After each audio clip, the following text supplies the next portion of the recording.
नमस्कार। राजकीय महाविद्यालय कुशलगढ़ बांसवाड़ा के इस शैक्षणिक यूट्यूब चैनल पर मैं ज्योति सहायक आचार्य हिंदी आप सभी का हार्दिक स्वागत करती हूँ। आज का हमारा अध्ययन बिंदु रहेगा भक्तिकालीन काव्य धारा, जो कि हमारे स्नातकोत्तर उत्तरार्ध हिंदी साहित्य के अंतर्गत सम्मिलित किया गया है। हम हमारे पाठ्यक्रम के अंतर्गत द्वितीय इकाई का अध्ययन कर रहे थे, जो कि भक्ति काल से संबंधित है, और इसके अंतर्गत हमने भक्ति आंदोलन के उदय के कारणों का अध्ययन किया था। क्योंकि भक्ति से क्या अभिप्राय है और भक्ति काल की विभिन्न काव्य धाराएं, उनके कवि, प्रवृत्तियों आदि का अध्ययन करने से पूर्व हमें भक्ति आंदोलन के उदय के कारणों का अध्ययन करना था। तो इससे पूर्व के वीडियो में हमने भक्ति आंदोलन के उदय के कारणों का अध्ययन किया। उसी श्रृंखला में हम आज भक्ति जो कालीन काव्य धाराएं हैं उनका अध्ययन करेंगे। तो सर्वप्रथम हम यह सब जानते हैं कि भक्ति काल हिंदी साहित्य का सर्वश्रेष्ठ युग है, जिसे अधिकतर विद्वानों ने स्वर्ण युग की संज्ञा दी है। और भक्ति काल की समय सीमा संवत 1375 से लेकर संवत 1700 तक निर्धारित की गई है, और यह जो काल विभाजन है वह आचार्य रामचंद्र शुक्ल द्वारा किया गया है। साहित्य के इस काल को सर्वांगीण विकास का काल कहा गया। जैसा कि मैं पहले ही बता चुकी हूँ कि इसको सर्वांगीण विकास का काल कहा गया हो, चाहे सर्वश्रेष्ठ युग कहा गया हो या स्वर्ण युग, तो सबसे पहले तो हमें इस बात का ध्यान होना चाहिए कि किसी युग को जब सर्वश्रेष्ठ कहा जाता है तो इसका तात्पर्य यह है कि उस काल में समन्वय की भावना है, सौहार्द की भावना है, प्रेम की भावना है। उस काल का जो साहित्य है वह अत्यंत उच्च कोटि का है। तो यही सभी विशेषताएं भक्ति काल में हमें दिखाई देती हैं। संपूर्ण भारत वर्ष में जो भक्ति की अजस्र धारा है वह बह रही थी, प्रेम की धारा थी, जो भक्ति की धारा थी वह बह रही थी। सर्वत्र लोक कल्याण, लोक मंगल, लोक रंजन का भाव था, और इसमें ऊंच नीच, जाति पाति आदि भेदभावों को समाप्त कर मनुष्यता के जो गुण हैं उनको धारण करने की जो प्रेरणा है इससे हमें मिलती है। एक आदर्श समाज की कल्पना की गई है या आदर्श समाज की स्थापना की गई है। तो वह सब भाव इस काल के काव्य में मिलते हैं। अब सर्वप्रथम हमें यह भी ध्यान रखना होगा कि भक्ति से क्या तात्पर्य है, लेकिन उससे पहले हमें दो चीज़ों का अध्ययन करना है कि सर्वप्रथम तो यह है कि भक्ति काल अपना एक अहम और महत्वपूर्ण स्थान रखता है हिंदी साहित्य के इतिहास में। आदिकाल के बाद आए इस युग को पूर्व मध्यकाल भी कहा जाता है, और जैसा कि इसकी जो समयावधि है वह 1375 से 1700 विक्रमी संवत मानी गई है। और अगर इसे हम ईस्वी सन की बात करें तो 1343 से 1643 तक की जो समयावधि है वह भक्ति काल की है। यह हिंदी साहित्य का श्रेष्ठ युग था। जैसे कि हमें पता है कि साहित्य को अगर देखें तो दो प्रकार के होते हैं, धार्मिक साहित्य और लौकिक साहित्य। तो इन दृष्टियों से यह श्रेष्ठ युग था। इस काल को जॉर्ज ग्रियर्सन ने स्वर्ण काल कहा, श्याम सुंदर दास ने स्वर्ण युग कहा, आचार्य रामचंद्र शुक्ल ने भक्ति काल और हजारी प्रसाद द्विवेदी ने लोक जागरण काल कहा।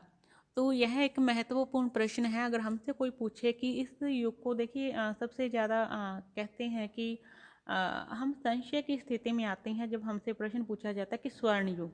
तो जब स्वर्ण युग को कहा जाता है तो हमारे मन में आ जाता है कि जॉर्ज ग्रियर्सन ने कहा है। तो हमें यह ध्यान रखना होगा कि जॉर्ज ग्रियर्सन ने इस काल को स्वर्ण काल कहा, जबकि श्याम सुंदर दास ने इस काल को स्वर्ण युग कहा। संपूर्ण साहित्य के श्रेष्ठ कवि और उत्तम रचनाएं हमें हिंदी साहित्य इतिहास के इसी काल में प्राप्त होती हैं।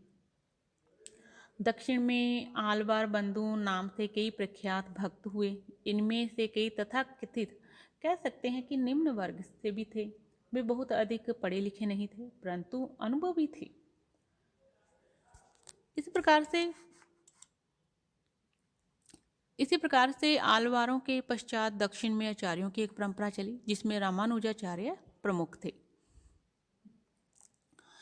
रामानुजाचार्य की परंपरा में रामानंद हुए उनका व्यक्तित्व असाधारण था। वे उस समय के सबसे बड़े आचार्य थे। उन्होंने भक्ति के क्षेत्र में ऊंच नीच का भेदभाव तोड़ दिया, सभी जातियों के अधिकारी व्यक्तियों को अपना शिष्य बनाया और उस समय का एक सूत्र हो गया था, जाति पांति पूछे नहीं कोई, हरि को भजे सो हरि को होई।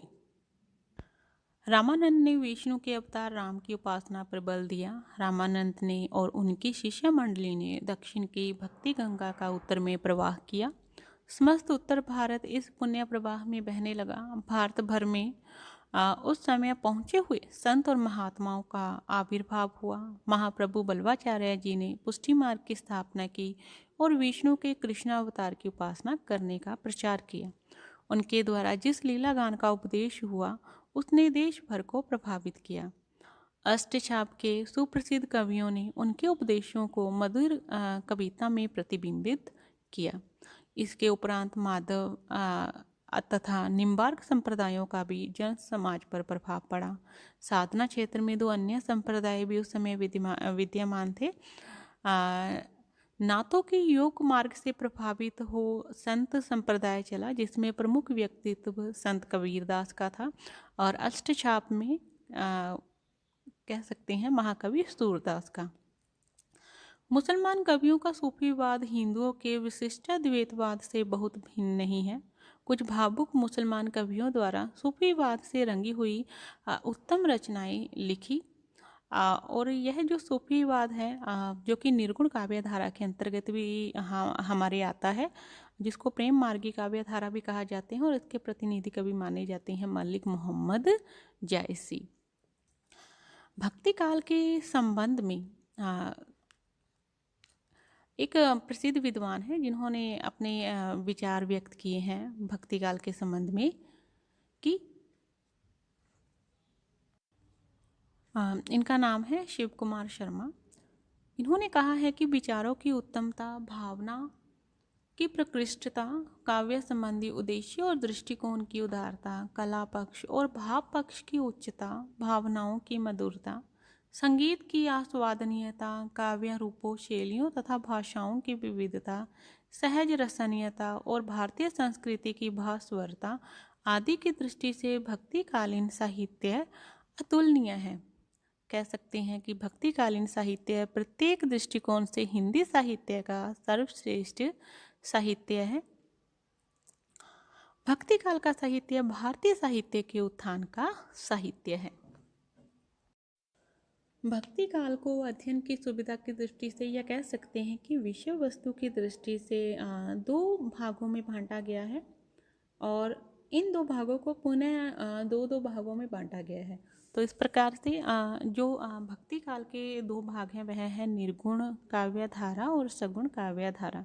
निर्गुण काव्य धारा को पुनः 2 शाखाओं में विभक्त किया गया है, जिसमें है संत काव्य धारा, जिसे ज्ञान मार्गी शाखा कहा जाता है, और द्वितीय है प्रेम मार्गी काव्य धारा या प्रेमाश्रयी या सूफी काव्य धारा। और इसी प्रकार से जो सगुण काव्य धारा है उसको पुनः 2 भागों में विभक्त किया गया है, कृष्ण काव्य धारा और राम काव्य धारा। तो निर्गुण काव्य धारा का जो प्रथम भाग है, जिसे कि संत काव्य धारा कहा जाता है, इसके प्रतिनिधि कवि हैं कबीरदास। वहीं पर सूफी काव्य धारा के प्रतिनिधि कवि हैं मलिक मोहम्मद जायसी। इसी प्रकार से सगुण काव्य धारा में कृष्ण काव्य धारा के प्रतिनिधि कवि महाकवि सूरदास माने जाते हैं, और राम काव्य धारा के प्रतिनिधि कवि तुलसीदास माने जाते हैं। इन शाखाओं का जो संक्षिप्त जो कह सकते हैं कि क्या अभिप्राय है, इसका अध्ययन हम इस वीडियो में करेंगे, और विस्तृत रूप में जानकारी हम इससे जो आगे की वीडियो आएंगी उसके अंदर करेंगे। तो हम संक्षिप्त रूप में सारांश रूप में इसका अध्ययन कर लेते हैं कि निर्गुण काव्य धारा है क्या। निर्गुण काव्य धारा के अंतर्गत उस ईश्वर की भक्ति की गई है जो सर्वव्यापी है, सर्वशक्तिमान है तथा समस्त गुणों से ऊपर है। वह निराकार है, अजन्मा है, अगोचर है, सृष्टि के कण कण में व्याप्त है। निर्गुण काव्य धारा के 2 भाग हैं, जिसमें से है प्रथम संत काव्य धारा या ज्ञान मार्गी शाखा। संत काव्य धारा जो निर्गुण काव्य धारा की एक शाखा है, इस काव्य धारा को ज्ञानाश्रयी काव्य धारा भी कहा जाता है। अधिकांश विद्वान मानते हैं कि वह व्यक्ति जिसने सत्य परम तत्व को प्राप्त कर लिया है वही संत है। संत काव्य परंपरा के प्रमुख कवि हैं नामदेव, कबीरदास, रैदास, नानक, दादू दयाल, रजबदास, मलूकदास, सुंदरदास आदि। इसी प्रकार से सूफी काव्य धारा या प्रेम मार्गी काव्य धारा, इस काव्य धारा को प्रेम मार्गी, प्रेमाश्रयी, प्रेमाख्यानक आदि नामों से जाना जाता है। इस शाखा को पल्लवित करने का श्रेय सूफी मुसलमान कवियों को जाता है, इसीलिए इसे सूफी काव्य धारा भी कहा जाता है। इस काव्य धारा के प्रतिनिधि कवि, जैसा कि मैं पूर्व में बता चुकी हूँ, मलिक मोहम्मद जायसी है। इसके अतिरिक्त कुतुबन, मुल्ला दाऊद, मंजन, उस्मान, नूर मोहम्मद, असाइद आदि प्रसिद्ध कवि भी इस काव्य धारा के हुए हैं। अब आती है बात सगुण काव्य धारा की। सगुण काव्य धारा के अंतर्गत वैष्णव भक्ति की धारा प्रवाहित हुई।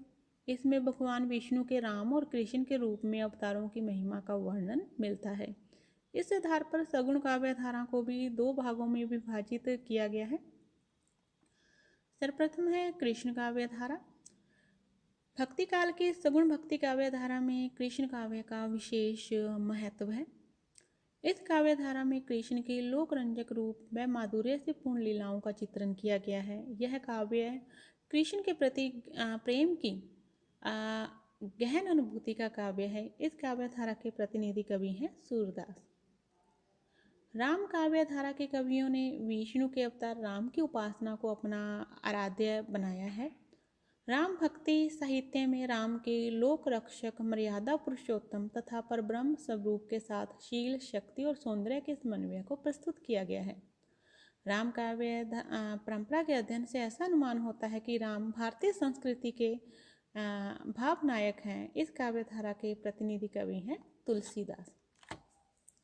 इस प्रकार से आज के वीडियो में हमने संक्षिप्त रूप में भक्ति जो काल है उसका जो विभिन्न काव्य धाराएं हैं उनका संक्षिप्त रूप में हमने वर्गीकरण किया, अध्ययन किया और इनका विस्तृत जो अध्ययन है हम इससे आगे के वीडियो में करेंगे। आज की वीडियो यहीं पे समाप्त होती है। धन्यवाद।